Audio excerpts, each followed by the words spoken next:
Hi, I'm Michael Santos with Compliance Mitigation, and today we're going to do another training exercise where we look at some of the raw data that comes in, and I'm going to show how exactly I redline and why.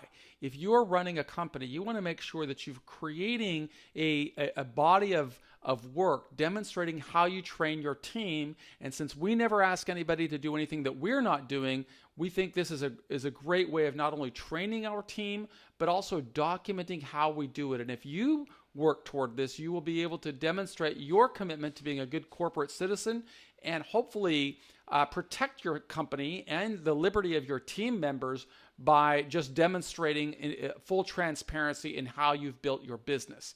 So what I'm going to do right now is I'm looking at a case study that one of our team members submitted back in January of 21. I'm filming this on March 22nd, 2022, again for training purposes, but also kind of show you how I think, and I'll be able to comment as we go. The first step I'm going to take is this is in a Word document here.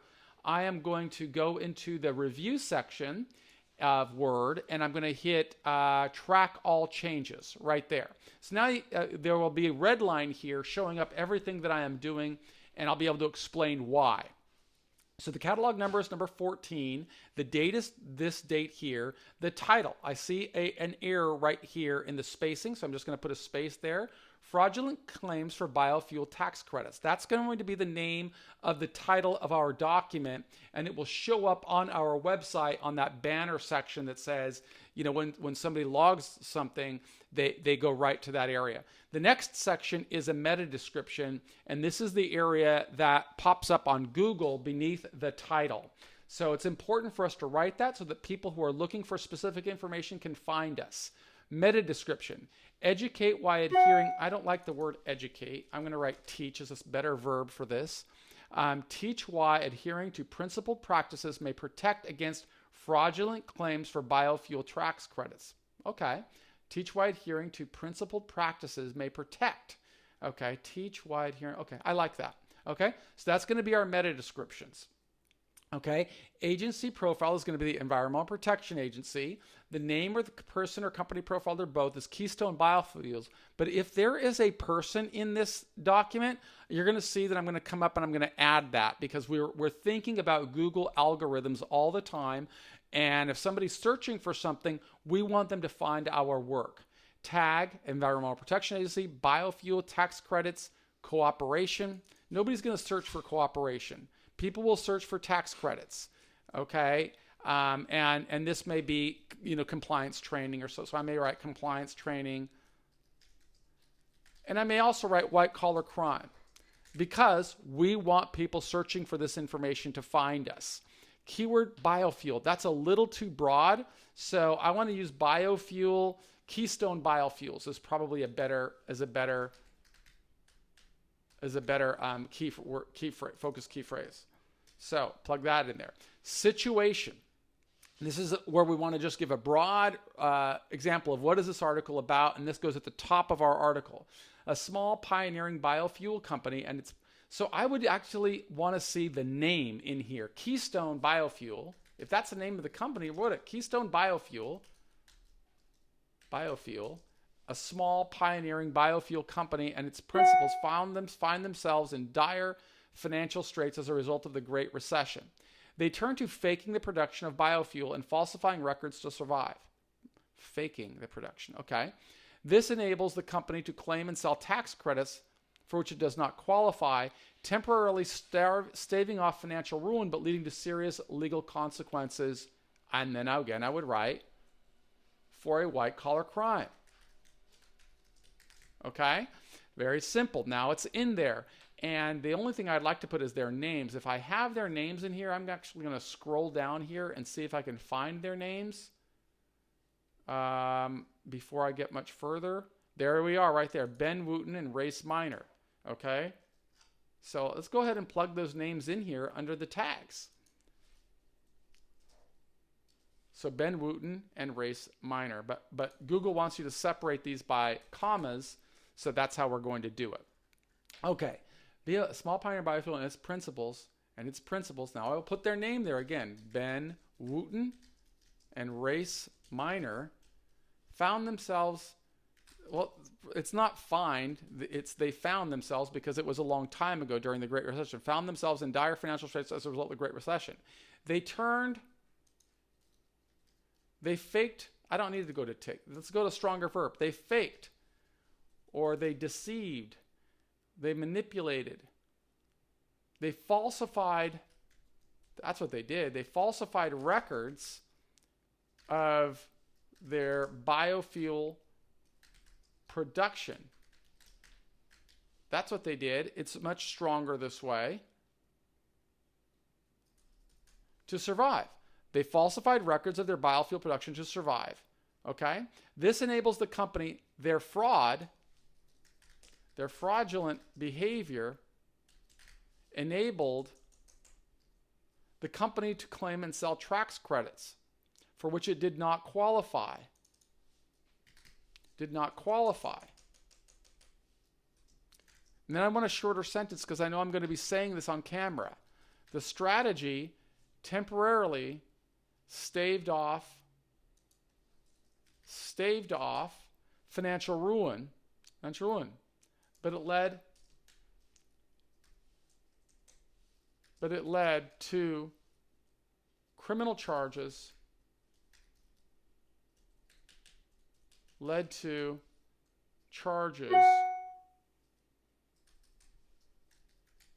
for a white-collar crime. Okay? That's stronger. It's clear. That's what this article is all about. Keystone Biofuel, a small pioneering biofuel company, and its principals, Ben Wooten and Race Minder, found themselves in dire financial straits as a result of the Great Recession. They falsified records of their biofuel production to survive. Their fraudulent behavior enabled the company to claim and sell tax credits for which it did not qualify. The strategy temporarily staved off financial ruin, but it led to charges for a white-collar crime. I don't even think that's a sentence. I could just put that like that, lowercase. But it led to charges for a white-collar crime. That's the change I would make in situation. Let's look at purpose. And so you see here on the side, I need to make this a little smaller so you can see. You can see that all of the red line edits go here on the right. So this becomes a good training tool of why I made the changes. Purpose. Teach why adhering to principal practices may protect against fraudulent claims for biofuel tax credits. Okay. It's really for anything. But, fraudulent behavior can always lead to problems in a company. Learning objectives. Upon completion of this case study, a case study is not capitalized. Of this case study, participants should understand that the government will pursue actions even after the individuals have suffered serious financial consequences and are no longer in business. Yes, that will. Describe how even small businesses can benefit from considering and implement internal compliance controls. Explain the basic rules of biofuel tax credits and identify ways to better protect themselves from poor decision making driven by desperation. The intended audience, people who own or work in small to mid-sized companies, and also team members that want to learn how decisions on the job can lead to problems with government investigations. Because it can. If you're on the job and you're working and you see something, you're supposed to say something, or you could potentially be accused of willful blindness. Key terms: Environmental Protection Agency, biofuel tax credits. I don't know why cooperation is a key term. Unless we're going to talk about that something specifically, I'm not going to put just a word like cooperation. It's just too broad. Nobody's going to search for that. Okay, state of the industry. Many small to mid-sized businesses teeter on the brink of survival from time to time. That's true. There may be a temporary shortfall of income or some unexpected large expense that causes ownership and management to make difficult decisions. Sometimes cash flow problems lead unscrupulous business owners to contemplate violating the law. Now, I don't know that that's what they think they're doing. They probably business owners to consider unethical solutions. They may not fully grasp how their decisions on the job could expose them to a government investigation and a charge for white-collar crime. That's a fact. That's what we want to teach people to understand. When people break the law, they may solve a short-term problem. Period. Yet they open themselves up to long-term exposure for legal consequences. Government investigators and prosecutors are not therapists. Notice how these are rather short sentences, which I like because I'm going to read this in video. So I like that because it gives me time to pause and it gives the reader or the listener an opportunity to hear. Government investigators and prosecutors are not therapists. They follow a rigid set of rules established by law. Okay? They have little care or concern for the reasons why people break the law, even if it stems from some serious event like the Great Recession. The law is also not fair. I don't know about that. What does that mean? The law is not fair. Okay, so that's better. The rules apply equally to everyone. However, not everyone who breaks the law gets caught and faces jeopardy. That's a better solution there. So when you're saying the law may not seem fair,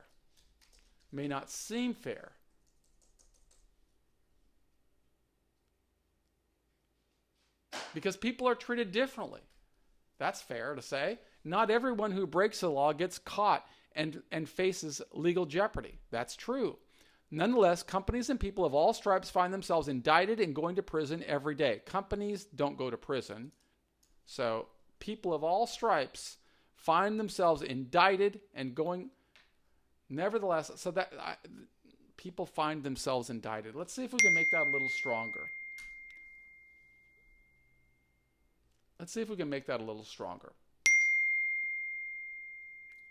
Everyone who breaks the law gets caught and faces legal charge.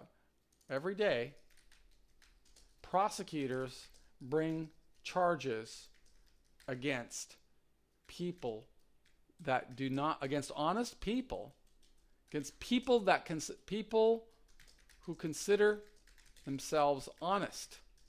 Those people will have to defend against criminal charges for white-collar crime, as in this case. Okay, boom, boom. I'm going to stop right there. I got to pause for a second.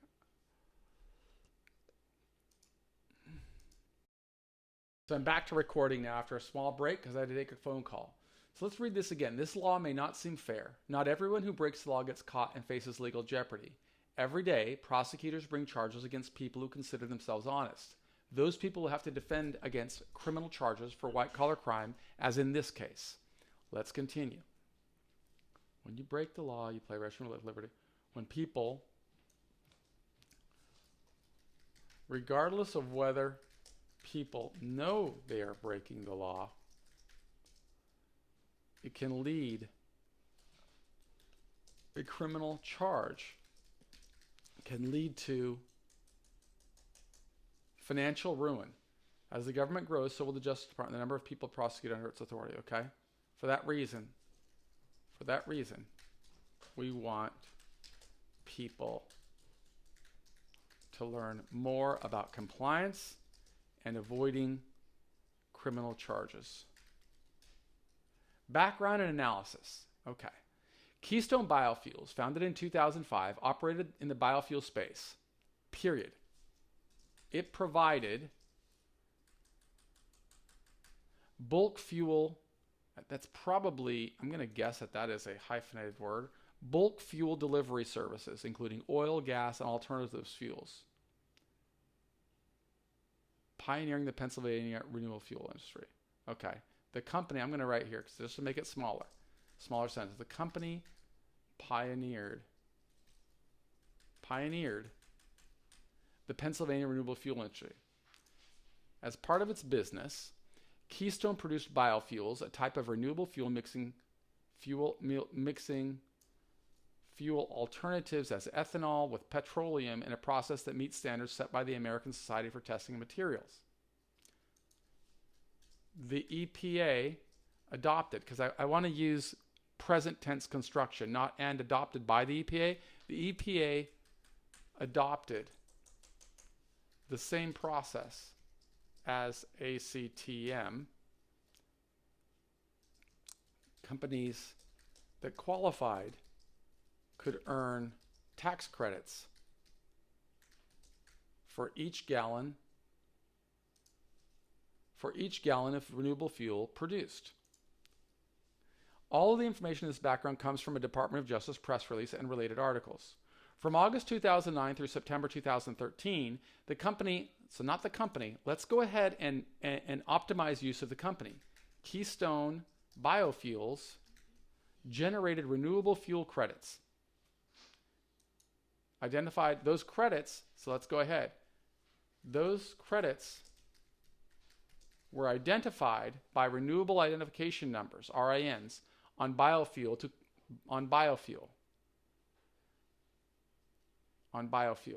It produced. Renewable identification on biofuel, it produced. The RINs enabled Keystone to claim tax refunds based on the Biofuel Mixture Tax Credit. This program entitles people or businesses, which program? I guess it's the, which program? The RIN program. RIN program entitles people or businesses that mix, or business, I would say that mix biodiesels with petroleum and use or sell the mixture as fuel. So let's bring it what they get. Let's bring it over here. The RIN program entitles people or businesses that mix biodiesel with petroleum to claim federal excise tax credits and use or sell the mixture as a fuel. Okay, that's all. That's what allows them to do. The fuel and the RINs have material financial value, period. A company could sell or purchase the RINs in compliance with the Federal Renewable Fuels Commercial System. Okay. The company's owners, not the company, let's go with Keystone Fuels or what are they called again? The owners of Keystone Biofuels, the owners of Keystone Biofuels, Ben Wooten and Race Minor, knew each other for a long time and had fairly extensive experience in the alternative biofuels business. They hired David Teal to serve as Keystone's Director of Business Development. The Great Recession of 2008, sounds like this is going to be a new paragraph. The Great Recession of 2008 took a great toll on their business, on the business operations at Keystone Biofuels. Period.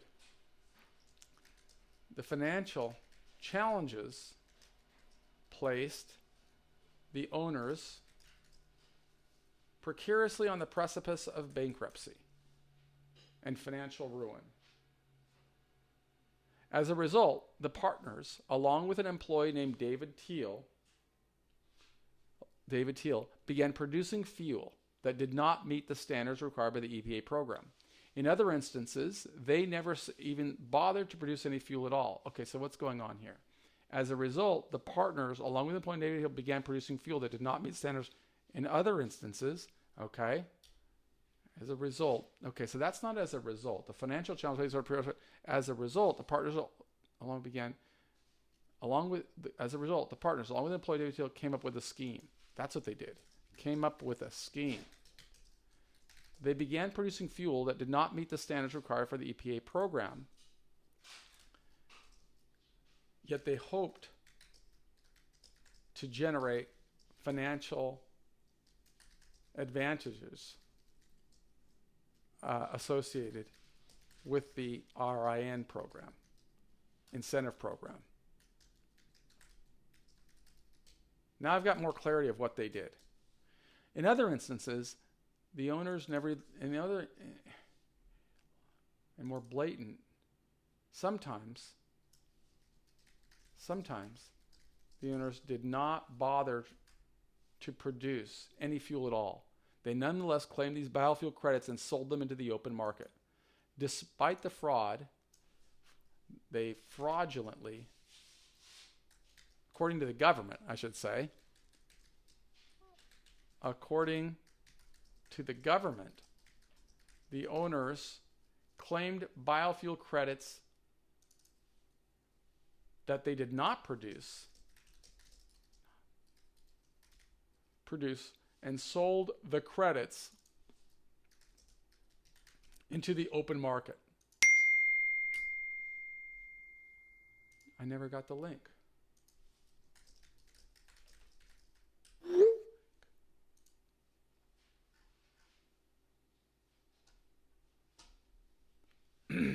And sold them into the open market. Let me pause here.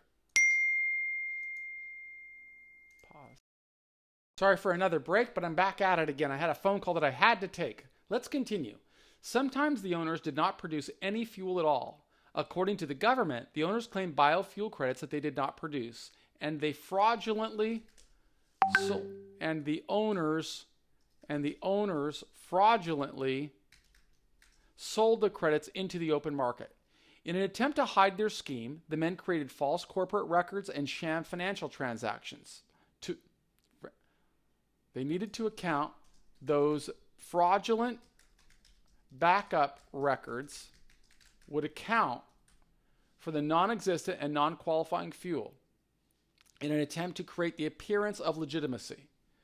The owners, Misters, M-E-S-S, Misters, what are their names again?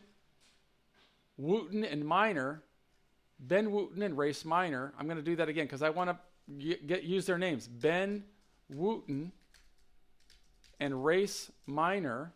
Is it Minor? Minor. Pumped all of the ill-gotten gains back into the company to keep it alive. For a while, Keystone rebounded and expanded, producing a quality product. Minor sold his shares in the company to Wooten during this time. That revival, however, didn't last. Keystone suffered about $2 million in losses for 2012. Period. Wooten filed for bankruptcy on behalf of the company, and Teal set out professionally on his own. A federal investigation began shortly thereafter. Federal agents from the EPA approached Teal with a late-night knock on his door in March of 2014. He began cooperating immediately. Indictments came down for Wooten and Minor in May of 2017. Period. Those criminal charges alleged that the owners conspired to make and then subsequently made false. The owners conspired on the fraudulent transactions. Then they made false statements to the EPA. Those charges stem from Keystone Biofuels' claims that its products met the necessary standards to qualify as biodiesel and received the concomitant tax credits. The government later filed a superseding indictment charging obstruction of justice stemming from the creation of false books and records. So this is really an important paragraph there for people who are going into the system, because as I say in many of these videos, a lot of times it's not the criminal behavior or it's not the behavior alone that constitutes a criminal act. As we've written in our course, Compliance 101, a lot of times the problem is the way people respond to a government investigation. And for that reason, these lessons are really helpful. We want to show people how easily statements that somebody makes after the fact can result in them facing charges for white-collar crime. Neither the original indictment filed in May 17 nor the superseding indictment filed in January 18 against Wooten and Minor named Teal as a defendant. However, the grand jury report telegraphed Teal's presences, mentioning the grand jury report, just write this, named an unindicted co-conspirator that serves as director of business development. So we know that Teal cooperated. Wooten and Minor were elected to go to trial and fight the charges. Teal continued to cooperate with government prosecutors, culminating more than 3 days on the witness stand during when, according to his lawyer, Teal continued to cooperate with government prosecutors. Boom.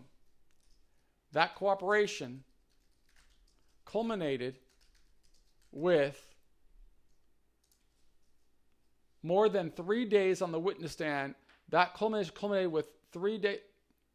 Okay, this is too difficult. That cooperation, he spent 3 days. He testified on the witness stand on 3 days. Period.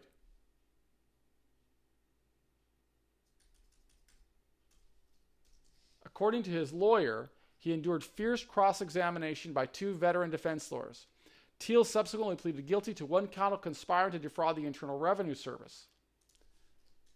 He received, in exchange for his cooperation, the judge sentenced him to 3 years. And when we have numbers, the rule is that you spell out numbers beneath 10, you use numerals or digits over 10, to 3 years probation. Here's clearly medical cooperation.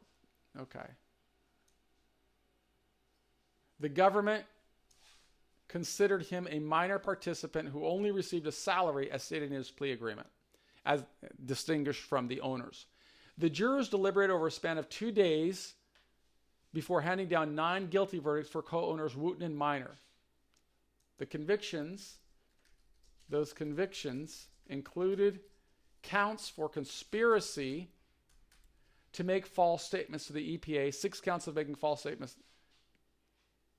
that included 6 counts of making false statements to the EPA, 1 count of conspiracy by the Internal Revenue Service, and 1 count of aiding and assisting in the filing of false claims with the IRS. Each defendant received sentences of 70 months in prison plus fines and penalties totaling more than $9 million. Recommendations. Okay, let's see what kind of recommendations we have here. Even owners and employees of small companies require reminders of the importance of compliance. During its height, Keystone Keystone generated millions of dollars in revenues, period. Providing the company with resources to dedicate toward compliance. The company, however, clearly chose not to invest in compliance. Thus, when faced with desperate circumstances, company ownership and management chose to break the law in an attempt to save. They didn't choose, they just broke the law. Broke the law in an attempt to save the company without objective concern for the consequences. Okay, so that's what happened. Where's the recommendation? Complying with the law must be an inviolate principle of every business. Sure, sometimes uncertainty arises. Okay, I don't need the sure. Sometimes uncertainty arises, and during such cases, however, there can be no good reason for it. Okay, this doesn't give me a recommendation. I'm just cutting all that. Okay, let's just write a recommendation. Even an owner's of business law require during the height of general. I don't need all that either. I want a recommendation here. Okay, so what's the recommendation? Well, after I read this thing, here's my thoughts. We recommend that companies invest in compliance training. That compliance training should feature articles that show what happens to people that that face charges with white-collar crime. We believe that many people in business do not appreciate the magnitude of problems they create when they skirt rules. If they don't know that their actions can lead to criminal investigations, they are more vulnerable to making bad decisions. That's just a fact. Then let's go on. What else do we recommend? Okay, in this case, we saw the aftermath. Investigators learned of the fraud. They approached the BizDev manager at his home. They threatened him with the harsh consequences that would follow if he did not cooperate. We need to teach business owners how easily investigators can prosecute white-collar crime. People will learn more about steps they can take to protect the company and their liberty. We recommend, for that reason, we recommend compliance program, better compliance training. Better compliance training. Period. All right. That's how I would redline this article. I'm trying to focus on using active sentence construction, active construction and sentencing, striving to use strong verbs. I'm striving to teach somebody how their decisions on the job can lead to problems with crime. And if you can help us do that, well, we welcome you on our team. Thank you.